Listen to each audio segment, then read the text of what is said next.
দেখে নাও তাহলে,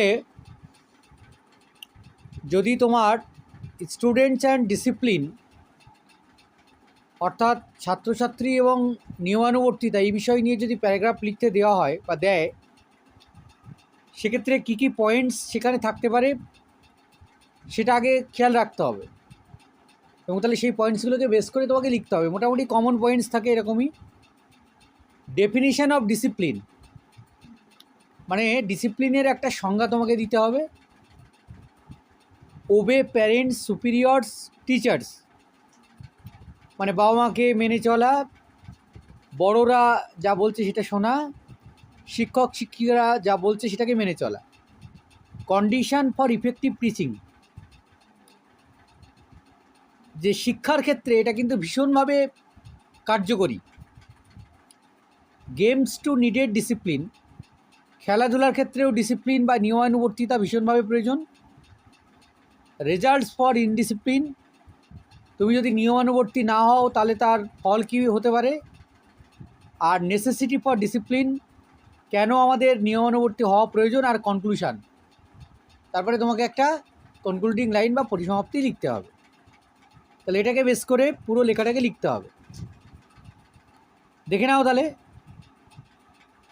discipline means, নিয়মানুবর্তিতা বলতে যেটা বোঝায়, following rules and behaving properly in daily life, যে নিয়মগুলোকে মেনে চলা এবং আমাদের দৈনন্দিন জীবনে সঠিক আচার বা আচরণ করা।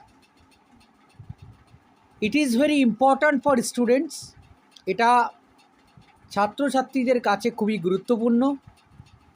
As student life is the best time, কারণ ছাত্র জীবন হচ্ছে সবথেকে সঠিক সময় to build character and shape the future, চরিত্রকে গঠন করা এবং ভবিষ্যতের সঠিক আকার দেওয়া বা সঠিক ব্যক্তি হিসেবে গড়ে ওঠা।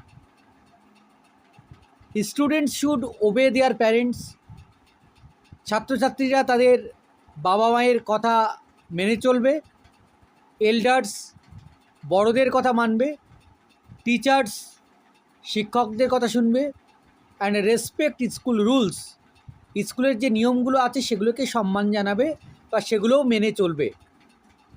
Discipline is necessary for effective teaching and learning, যে আমরা যদি ফলপ্রদায়ক বা আমাদের যে শিক্ষা এবং শিক্ষণ এই দুটো যদি সফল হতে হয় তাহলে সেখানেও নিয়মানুবর্তী হওয়া ভীষণ প্রয়োজন।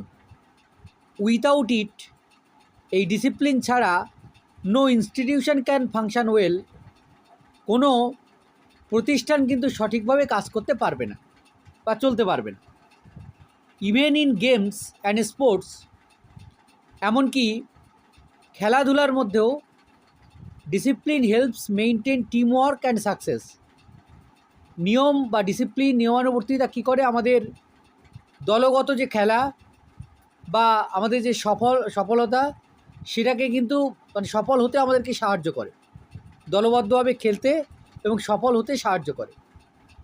Indiscipline leads to disorder, failure and chaos in society, আমরা যদি নিয়মানুবর্তী না হই তাহলে সেটা কী হবে, তাহলে আমরা মানে সমস্ত কাজ ডিসঅর্ডারে হবে, ক্রম অনুযায়ী হবে না, সঠিকভাবে হবে না। ফেলিওর মানে আমাদের ব্যর্থতার যে প্রবণতা সেটা বেড়ে যাবে। অ্যান্ড ক্যাওয়াস ইন সোসাইটি, সমাজে কিন্তু একটা বিশৃঙ্খলা সৃষ্টি হতে পারে। অন দ্য আদার হ্যান্ড, অন্যদিকে a disciplined life bring success, confidence and respect, যে তোমার জীবন যদি নিয়মানুবর্তী হয় তাহলে একটা নিয়মানুবর্তী জীবন কী করতে পারে, সফলতা এনে দিতে পারে। কনফিডেন্স মানে দৃঢ়তা এনে দিতে পারে, এবং অ্যান্ড রেসপেক্ট মানে আমাদের সম্মান এনে দিতে পারে। ইট টিচেস সেলফ কন্ট্রোল, এটা আমাদেরকে স্বনিয়ন্ত্রণকে শেখায়। রেসপন্সিবিলিটি, আমাদের দায়িত্বকে শেখায়। অ্যান্ড ডিউটি, আমাদের কর্তব্যকে শেখায়। দেয়ারফর, এবার কনক্লুডিং লাইন, দেয়ারফর সেই কারণে student should practice discipline everywhere, ছাত্রছাত্রীদের সর্বত্র নিয়ম মেনে চলা উচিত। অ্যাট হোম, সেটা বাড়িতে হোক, স্কুল বিদ্যালয়ে, অ্যান্ড প্লেগ্রাউন্ড খেলার মাঠে। To achieve a bright and successful future, যাতে করে তারা একটা সফল এবং উজ্জ্বল ভবিষ্যৎ গঠন করতে পারে বা অর্জন করতে পারে। বোঝা গেছে? তো এই হচ্ছে স্টুডেন্টস অ্যান্ড ডিসিপ্লিন। দেখো, কোথাও কোনো অসুবিধা থাকলে জিজ্ঞাসা করে নিতে পারো।